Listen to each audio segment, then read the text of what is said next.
अस्सलाम वालेकुम, मैं इन्वर्टर से अली चौधरी आपकी खिदमत में हाजिर हूँ।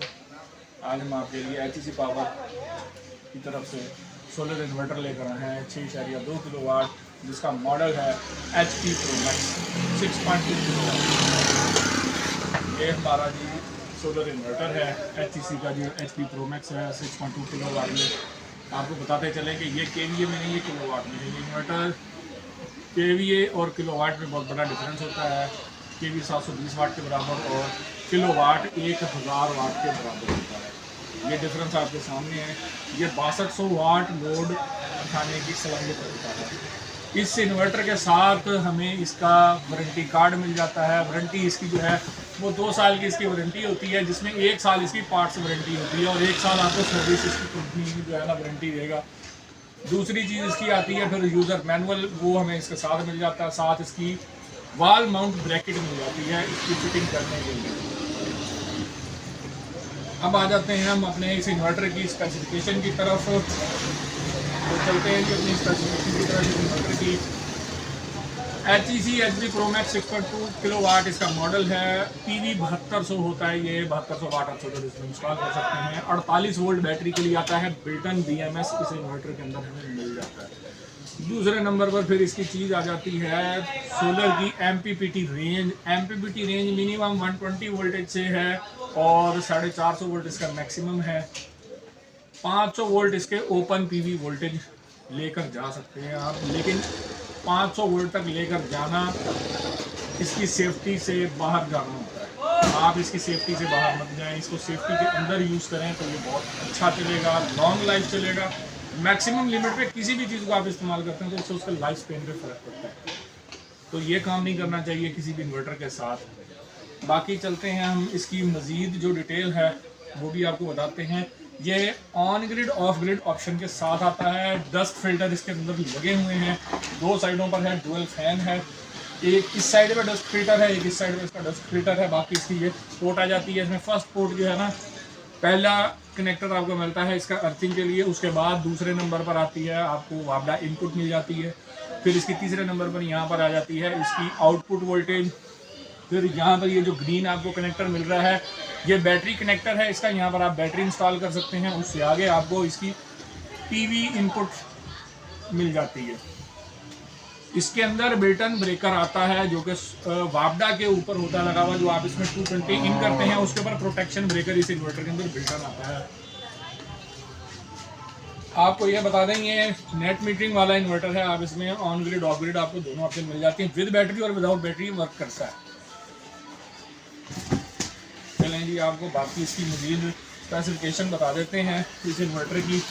तो जो इस इन्वर्टर की हमें स्पेसिफिकेशन मज़ीद मिल जाती हैं, जो इसकी है मैक्सिमम सोलर चार्ज करंट, जो मैक्सिमम इसकी सोलर चार्ज करंट है वो इसकी 120 एम्पेयर हमें मिल जाएगी।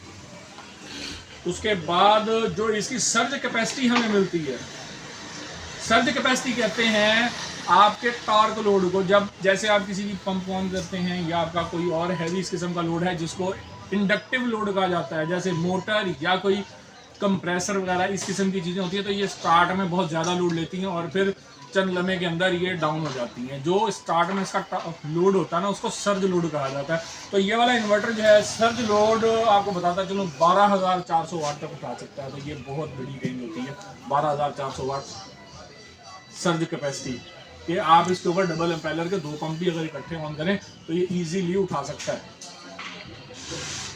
ये इतना लोड आपका इजीली चलाएगा।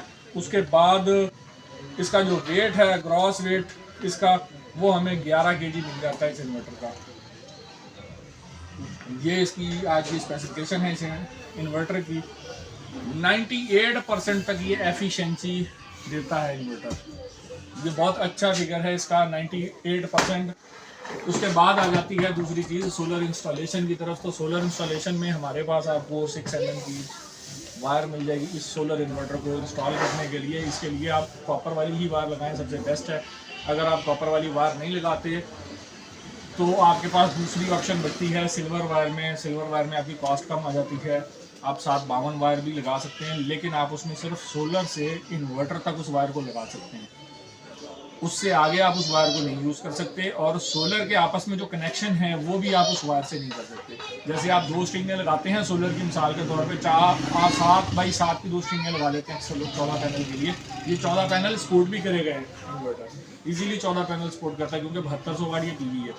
तो ये ऐसे जैसे आप 2 पैनलों की स्ट्रिंगें लगाते हैं तो उनको पैरेलल करने के लिए आपने कॉपर की ही तार लगानी, क्योंकि वो कनेक्टर में इजीली लग जाती है। फिर 752 की आप तार लगाकर आप इन्वर्टर तक ला सकते हैं। अगर आप कॉपर लगा लें तो सबसे बेस्ट है। तो ये इस इन्वर्टर का रिव्यू है। नए मज़ीद भी रिव्यू आपके लिए हम लेकर आएंगे, अच्छे अच्छे इन्वर्टर भी लेकर आएंगे। हमारा सोलर टेक्नीशियन स्टाफ है, हम इंशाल्लाह उससे भी आपकी मुलाकात करवाएंगे आने वाले रिव्यूज़ में। आपको भैया बताता चलो, इंस्टॉलेशन के हवाले से हमारे यहाँ लोग बहुत बड़ी गलती कर लेते हैं। वो इंस्टॉलेशन के दौरान सोलर का जो पीवी ब्रेकर है, अक्सर होता है कि सोलर इन्वर्टर के नीचे डीपी बॉक्स लगाकर सोलर इन्वर्टर के बिल्कुल नीचे लगा देते हैं। खुदा न खास्ता जब कहीं उसमें शॉर्टेज आती है या वो ब्रेकर को आग लग जाए तो आग वो सीधी इन्वर्टर तक पहुंचती है और इन्वर्टर जल जाता है। तो ऐसी गलती कभी भी मत करें। इन्वर्टर के नीचे डीपी बॉक्स लगाने की बजाय उससे साइड पर कुछ फासले के ऊपर लगाएं कि अगर खुदा न खास्ता उसमें शॉर्ट सर्किट की वजह से कोई आग लगने का कोई खतरा बने तो आपके इन्वर्टर तक ना आए। और पीवी के ऊपर लाजमी तौर पर 2 ब्रेकर लगाया करें, एक ब्रेकर के ऊपर ना छोड़ें उसे, क्योंकि पीवी ब्रेकर डीसी ब्रेकर होते हैं और ये बहुत जल्दी ख़राब हो जाता है। मैक्सिमम लोड कैपेसिटी चलती ही उसी में है पीवी ब्रेकर के ऊपर। पीवी ब्रेकर आप 2 लगाएं, एक सोलर इन्वर्टर के करीब डीपी बॉक्स में लगा दें, एक सोलर जंक्शन के ऊपर जहाँ पर आप सोलर लगाया है आपने जिस जगह पर जिस एरिया में, तो सोलर के करीब आप वहाँ पर एक लगा दें। मेटल वेदर बॉक्स आते हैं सोलर के इंस्टॉलेशन के लिए, जंक्शन बॉक्स होते हैं, तो उनके अंदर अगर आप एक ब्रेकर लगा लेते हैं तो उससे फ़ायदा ये होगा अगर खुदा न खास्ता कोई एक ब्रेकर आपका वर्क नहीं करता, वो पॉइंट उसके, क्योंकि जो ब्रेकर है ये बेसिकली इलेक्ट्रिक स्विच होता है, इसके अंदर जो कॉन्टैक्ट होता है अगर वो स्पार्ट हो जाता है ज़्यादा लोड की वजह से तो वो ऑफ नहीं हो पाएगा और वो पिघल जाएगा। अगर ऐसी कोई कंडीशन बनती है, एक ख़राब होता है तो कम से कम दूसरा उस ब्रेकर को की वजह से ट्रिपिंग हो जाती है, आपकी आग लगने का कोई ख़तरा नहीं बनता। तो ये जो है लाजमी आप एहतियात किया करें सोलर इन्वर्टर के इंस्टॉलेशन में। तो आज का हमारा ये रिव्यू ख़त्म होता है, हमें इजाज़त दें, अल्लाह हाफिज़।